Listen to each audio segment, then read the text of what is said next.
Hey folks, Valentin the Mad here, and today we'll be looking at the response mechanics in Resident Evil Requiem. The remake of Resident Evil 2 was a very pleasant surprise in our aspect at the time.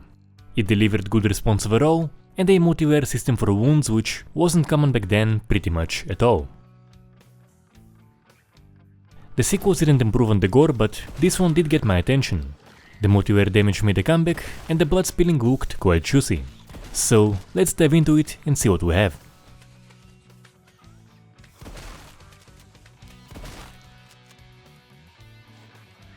Beginning with Dismemberment, the arms have 2 points of amputation.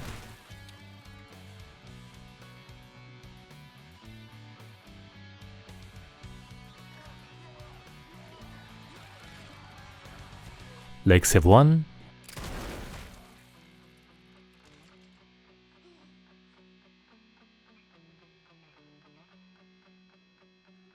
The heads can be destroyed fully.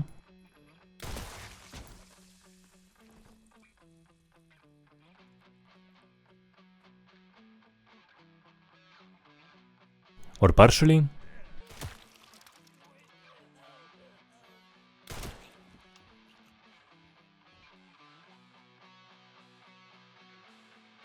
And characters can be cut in half, though here this response appears to be pretty uncommon.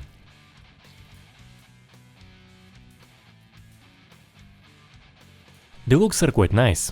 You have bones, blood around the point of amputation, and there is a fun touch of some dangly ligaments too.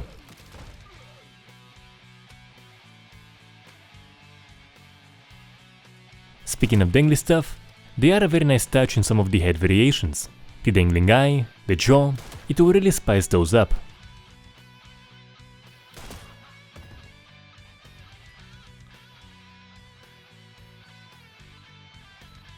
The one limitation with the head variations is, it seems you can only activate one at a time. You can't blow part of the head off, get the jaw dangling and remove the ear.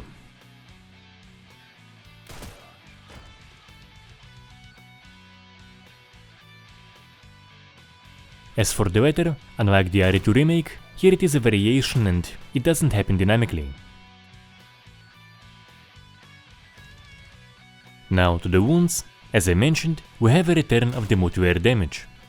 So, it isn't just a decal on top of the character, you are actually putting holes in clothes and causing deformation at the spot where you hit them.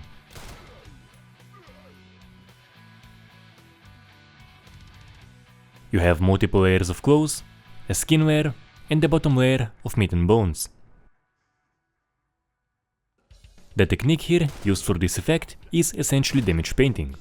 There is a damage texture for each character, it registers where he was hit, usually how deep the hit was, and then you see that sweet deformation and torn clothes.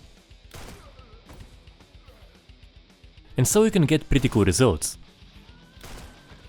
Like the bullet scratch feature of Red Dead Redemption 2, but dynamically.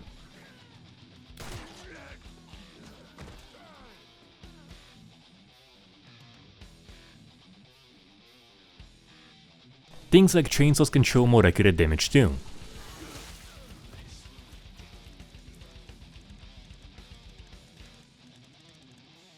However, there are issues. For better and for worse, it is an enhancement of what we saw in the RE2 remake.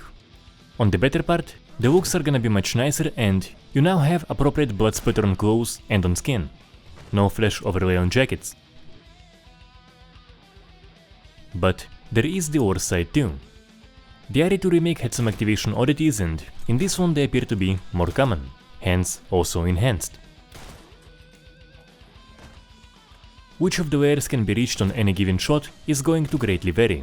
On some shots, all you have is blood splatter on the close layer, while on a different shot in the same general area, you will be going deeper.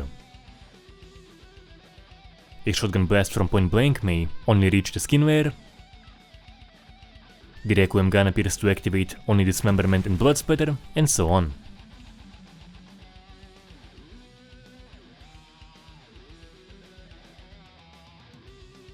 And once again, with the freecam that REFramework mod offers, it seems that every regular character has a bottom layer on the whole torso and the head, and a skin layer on the limbs. So those are just issues of activation which once again seem to be more common than they were in RE2.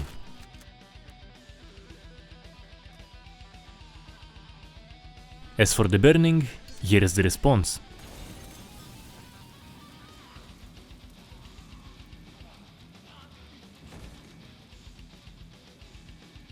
Not really great. But the player damage and deaths are gonna be very nicely visualized.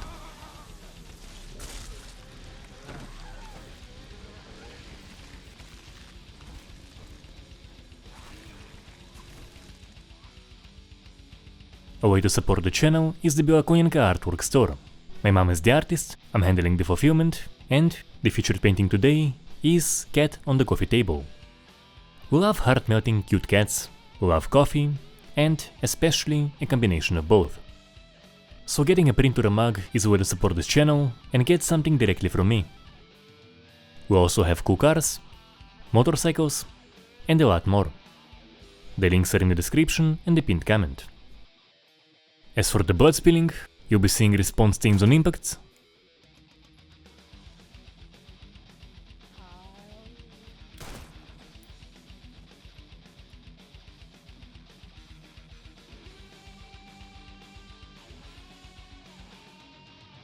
blood pools for finished characters, and bloody footprints.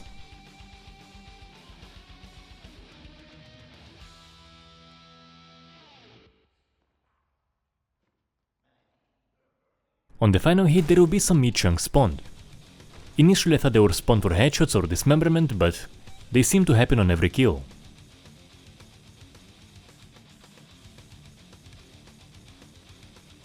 The staining on the initial response is pretty interesting. It will consist of two parts. There will be decals, which are defined splats, and those larger ones, and the running down patterns are gonna be a revelation of an overlay. If you test a few times in the same spot, you can see it clearly. You will have decals which are gonna be different every time, but some stains will be identical in each test. It is a very basic implementation of blood painting, a similar mechanic to what we have in games like Crisis Response, Half Sword, Killing Floor 2, just much more simple. A few more things. There are smeared stains. You have the initial stain, but after a zombie moves on it, an additional smeared stain may appear. Very cool touch.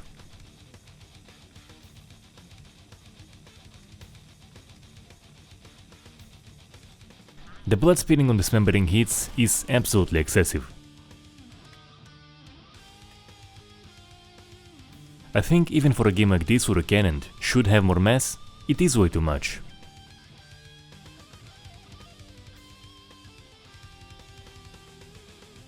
And I don't want to note the obliterations.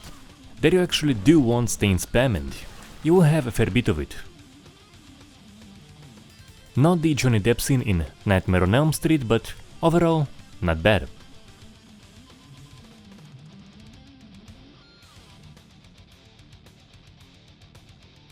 The issue here though, as you can very clearly see, there is no meat, no chunks, just blood.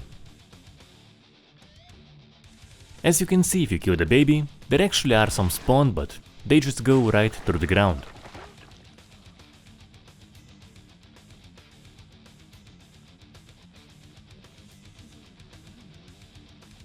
Now to the aftermath, as you could see in the demonstration, in the immediate result everything will remain, which is awesome.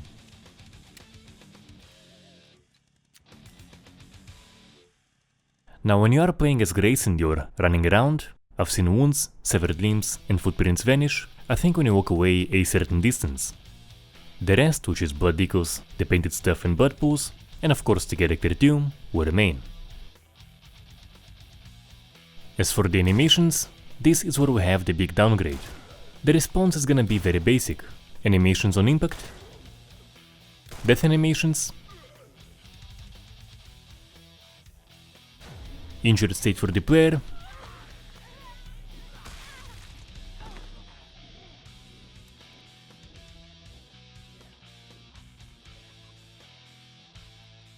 and finishers.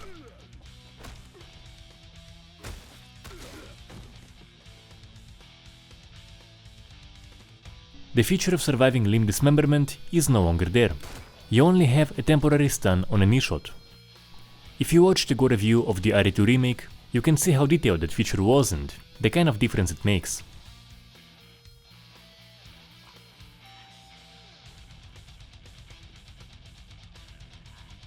The reason is probably the spongy characters, to keep them spongy and not to have them disabled easily, which is pretty unfortunate. In conclusion, personally, I have mixed feelings about it. On one hand, there are some pretty cool features. Seeing blood painting used for environments is nice.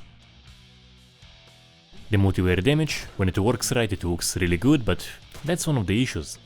I was hoping to see less oddities with the multilayer, and I was hoping for overall more of a step up than what we have here.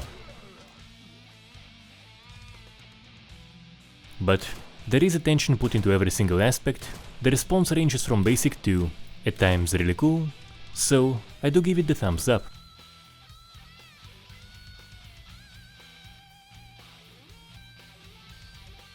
Hope you enjoyed the video, do let me know how you feel in the comment section and subscribe, lots more to come. I'll see you on the next one.